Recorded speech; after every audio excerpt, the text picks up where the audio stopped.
and the horn that we blow. It's such a strange custom. No, it's not only customs, because in the wisdom of Kabbalah, there are explanations about it, but they're very deep. It's that we awaken the chasadim, the mercy, but not by the blowing the tu, but by spiritual actions called shofar, horn. And then we discover special lights that help us advance a lot. It's really hard to get into it. If you want to get deeper into it, you can read The Gate of Intentions by the Ari. It's hard work to understand this. Yeah, there's a big gap between the customs that we know and what we do. Now, the customs that we know, these are customs simply for the people not to forget that there are such things. And one of these days, when our ego will start destroying us, not allowing us to exist, then we'll start asking why and what and how. And due to these customs that we keep every year, we can ask why, what for, how, and then we'll reach a solution that's still ahead. I really hope so. We, the Kabbalists, we're working on it, and as much as we can, we're preparing the people for a state where all these customs will become real actions, and we'll know how to draw the good force and how to introduce it as the king over the evil force.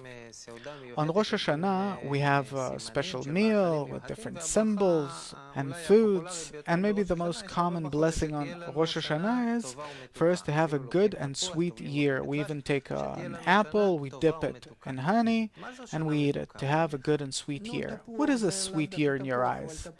Well, an apple is not necessarily an apple, but it's a symbol for the sin of the tree of knowledge, even though that it says that it was wheat, and it's not necessarily that, but it's a symbol that by that we want to mitigate the whole of creation, which is entirely the evil force, and we want to coat it with a good coating, because we don't change creation itself. The desire remains a desire. What desire? Our desire is the will to enjoy life. Great. Is there anything bad about it? That's the only force that exists in nature.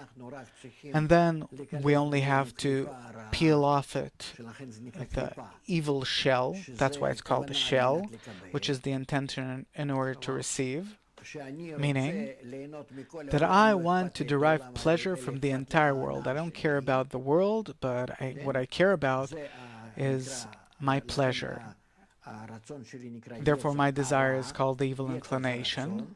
Inclination is the desire, but evil because I want to enjoy everything outside of me. I don't care what happens to it, but what I care about, the only thing I care about is what do I get from it. Therefore, it's called the evil inclination. What's bad about it? What's bad about it? That by that, I'm actually harming the general system of the whole of reality. And I don't feel it, I don't understand it, and it comes back to me, multiplied by the evil which I have caused. So you're saying I don't care what happens, but only about myself, meaning that possibly I take something, I receive something for myself, and on the way I hurt Tal? Of course you hurt her. How can you take something for yourself without hurting someone else? It's an integral system. If you even take a crumb, it's a sign that someplace it's going to be missing. Can I also give other people and still be in the evil inclination? Depends on why are you giving.